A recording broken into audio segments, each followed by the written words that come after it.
Citizens of the United States currently have what I call American privilege. And I say that as somebody who grew up with exactly this. And as an American, you don't really realize it until you travel to the rest of the world. I've lived in 7 different countries. I've been to 60. So I've experienced what the poor people of the world, whether it be in Syria, in Burma, in Peru, what they deal with. And what I'm going to describe is just like when I was in Ukraine in 2011, how people told me that when the Soviets pulled out, all the money that they had saved for the entire lifetime that could have bought a house now might get you a dinner.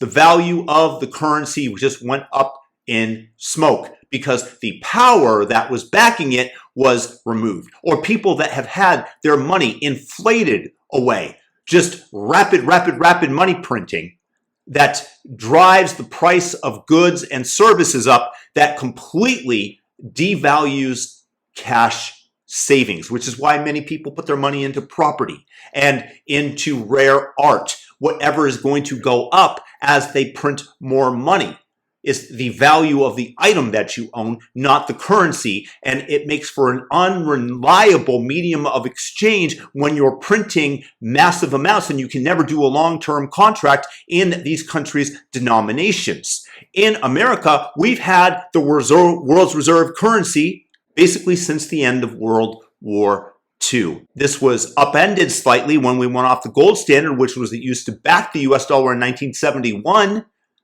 when Nixon essentially defaulted on our obligations to give gold in exchange for the currency.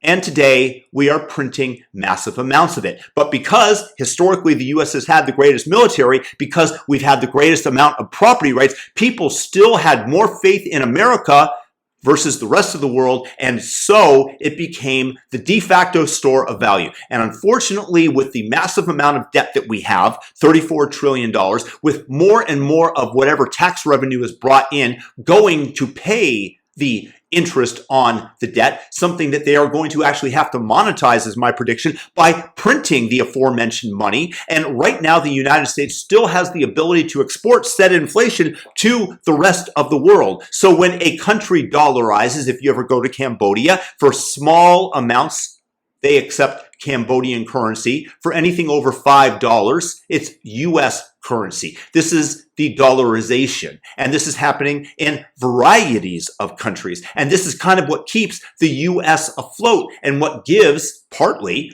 our nation the greatest standard of living on the planet. But a number of factors are going to dethrone the US dollar.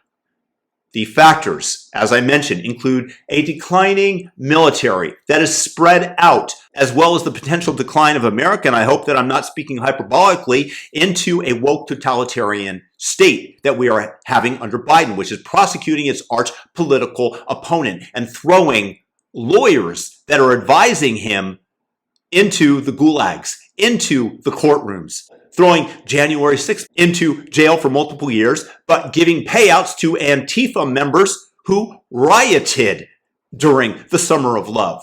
So all of this around the world is undermining faith in the US system. Then you have China rising economically. You have the potential clash of these superpowers. You see the military might and force being drained in Ukraine, potentially Israel, potentially Taiwan, and this is potentially damage to the US dollar. But until now, there was nothing that was going to replace it.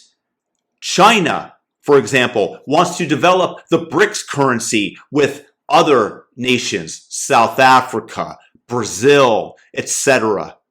The anti-US faction of the world. The problem is nobody trusts the Chinese, not one soul. They say that it's going to be backed by gold. BS. The amount of gold that they have in vaults is unverifiable because they will never open it up to scrutiny. It is a made-up figure, and everybody knows this. You are just trying to create faith in a currency. Now what I predict is in the future that Bitcoin is going to be what the world denominates all goods and services in Satoshis. The portion of a Bitcoin that one sat, as they call them, is 1/100th millionth of a Bitcoin. And the reason for this is because you can completely verify the amount of Bitcoin in the world, that you're not going to print massive amounts of it up because you cannot, because the protocol limits it to 21 million. That's all there's ever going to be. Unlike the US dollar, which the powers that be, especially under Biden and partially under Trump during the pandemic, decided that they could print into thin air willy-nilly, and they're using the game theoretical knowledge that they have the rest of the world to export the inflation to. Well, the world is going to stop accepting the US dollar when they could have potentially Bitcoin, which can be completely verified, which they cannot be printed more of, and unlike gold, it's incredibly easy to transport. Why would I accept dollars? Why would I want to store my value in dollars if I understand the alternative is a peer-to-peer decentralized network that is unstoppable? All you need is internet in order to operate it. In fact, in some places, when the internet goes down, they have ways to exchange Bitcoin where you don't need internet, where it's tracked by computers sitting side by side using Bluetooth. And then when the internet goes back up, they relay that back to the main network. I'm not going to overcomplicate things. The point here is that the US dollar has a real competitor in Bitcoin, which is why they are in the fight you stage, and they made a major mistake by essentially announcing that Bitcoin was fine for the rest of the world because the law was challenged and the Bitcoin ETFs were produced over Elizabeth's unfortunately not dead body.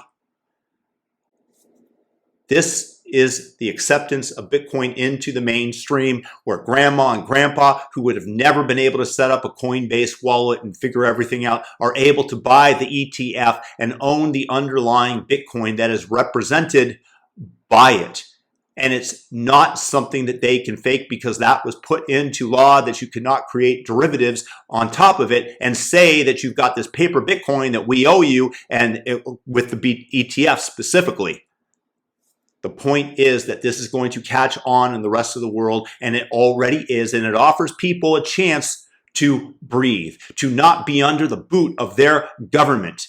Like if you're in Myanmar and the government, the military junta there, and I've met some of these people when I was there, they decide that they don't like you, they just come, they go into the bank and they say, whatever this man had in his bank account is now ours. And in Myanmar, the preferred store of value, when I was there in 2013, 2012, something like that, it was gold. And I guarantee you that this is being kicked to the curb for Bitcoin, which you can memorize 12 words of and walk across any border with this knowledge in your head. You do not have to drag a sack of gold that is going to be stolen from you. The government cannot come and seize your money or freeze it, as they did in communist Canada during the truckers movement. Bitcoin enables peer-to-peer interaction and the transmission of resources that cannot be printed out by the government. You do not have to trust your government to do the right thing. You trust mathematics, the protocol, and all of the wall of electricity that makes it unhackable by way of the Bitcoin rewards.